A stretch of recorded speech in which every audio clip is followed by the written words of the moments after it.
Hello everyone स्वागत करुच्छे YouTube channel Odisha study house तो पिलामाने आज आम देखा +3 second semester political science honours core paper 3 unit 2 रे रही है नव उदारवाद। तो गतकाली आम उदारवाद वैशिष्ट्य और उदारवाद कौन आलोचना करथिला। तो आज आम नव उदारवाद को बुझा। नेक्स्ट क्लास आम नव उदारवाद वैशिष्ट्य को आलोचना करवा। तापर अच्छे तुम मार्क्सवाद और गोटे नव मार्क्सवाद। तापर आम प्रश्न उत्तर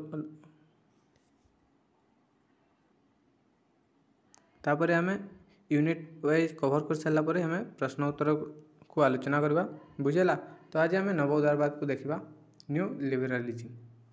तो देख उदारवाद ठारू नव उदारवाद भिन्न अटे। उदारवाद ठारू नव उदारवाद भिन्न अटे कारण नव उदारवाद लासेज फेयर व्यक्ति को निजे करने को अनुमति देवा किंबा व्यक्ति को एकला छाड़देवा। तो देख नव उदारवाद ठारू नव उदारवाद होची भिन्न अटे। तो उदारवाद ठारू नव उदारवाद भिन्न अटे कारण नव उदारवाद लासेज फेयर व्यक्ति को निजे करने को अनुमति देवा किंबा व्यक्ति को एकला छाड़देवा हेउची नव उदारवाद। अर्थनैतिक नीतिर प्रचार करना बरं यह समाजर प्रत्येक क्षेत्र में अत्यंत गठनमूलक एवं बजार भित्तिक संस्कार आने राष्ट्र हस्तक्षेप को समर्थन करिथाए। उदारवाद व्यक्तिर अर्थनैतिक कार्य राष्ट्र हस्तक्षेप को बारण करे किंतु नव उदारवाद राष्ट्र द्वारा नियंत्रित नीति यथा उदारीकरण घरोईकरण अणनिवेश अणनियंत्रण आदि माध्यम एक बजार अर्थनीति प्रचलन करे।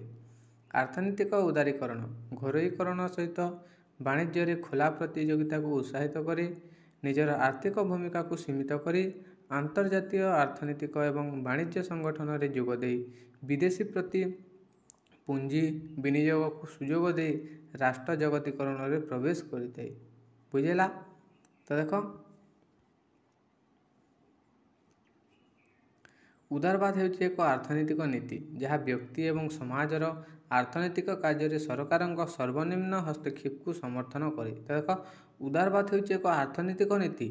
तो उदारवाद कहले कौन बुझ। तो देख उदारवाद हेउछि एक अर्थनैतिक नीति जहाँ व्यक्ति एवं समाजर अर्थनैतिक कार्य सरकार सर्वनिम्न हस्तक्षेप को समर्थन करे।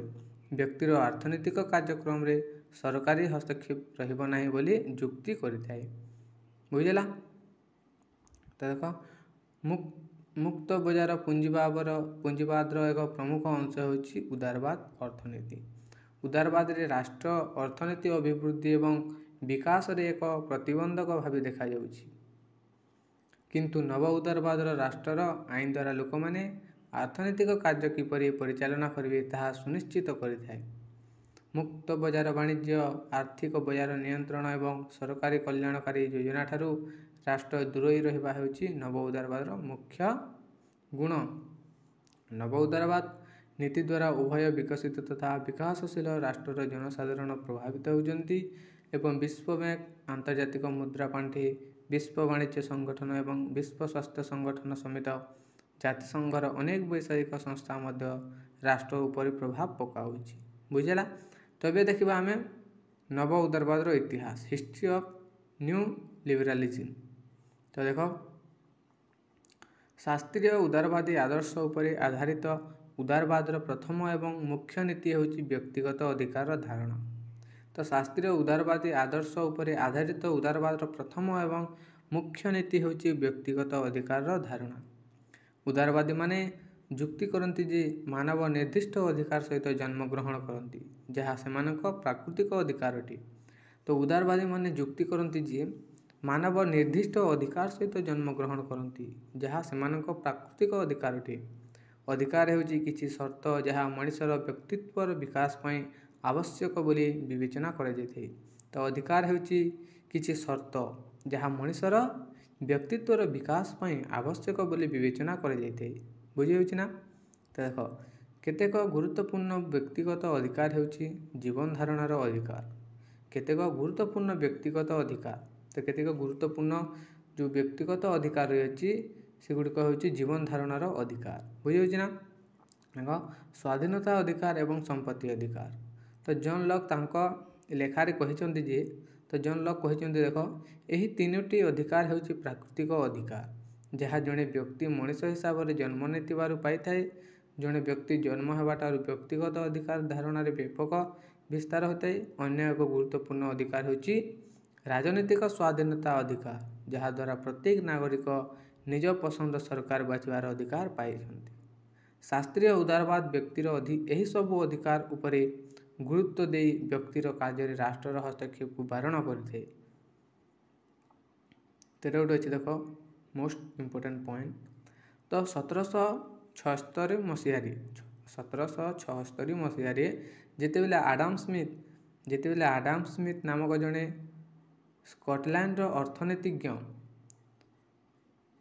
ଆଡାମ ସ୍ମିଥ ଅର୍ଥନୀତିର ଜନକ ବୁଝିଯାଇଛି ନା ପିଲାମାନେ। ଅର୍ଥନୀତିର ଜନକ କିଏ ଅଛି ନା ଆଡାମ ସ୍ମିଥ। ତ ସ୍କଟଲ୍ୟାଣ୍ଡର ଅର୍ଥନୀତିଜ୍ଞ ରାଷ୍ଟ୍ରର ସମ୍ପତ୍ତି ୱେଲ୍ଥ ଅଫ୍ ନେସନ୍ ରାଷ୍ଟ୍ରର ସମ୍ପତ୍ତି ନାମକ ଏକ ପୁସ୍ତକ ଲେଖିଥିଲେ।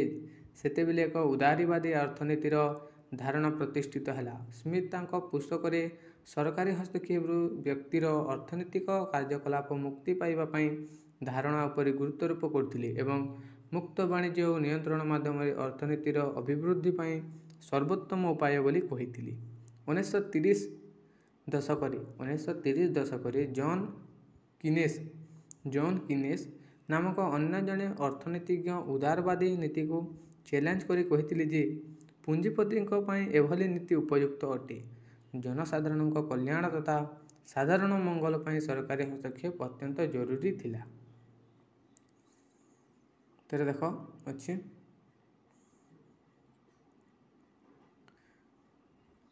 ଏଠି ଦେଖିନେବ ପିଲାମାନେ ସେତେ ବି ଇମ୍ପୋର୍ଟାଣ୍ଟ ନାହିଁ। ମଝେ ମଝେ ମୋ ମସିହା ଟିକେ ସୁର କରିଦେବ।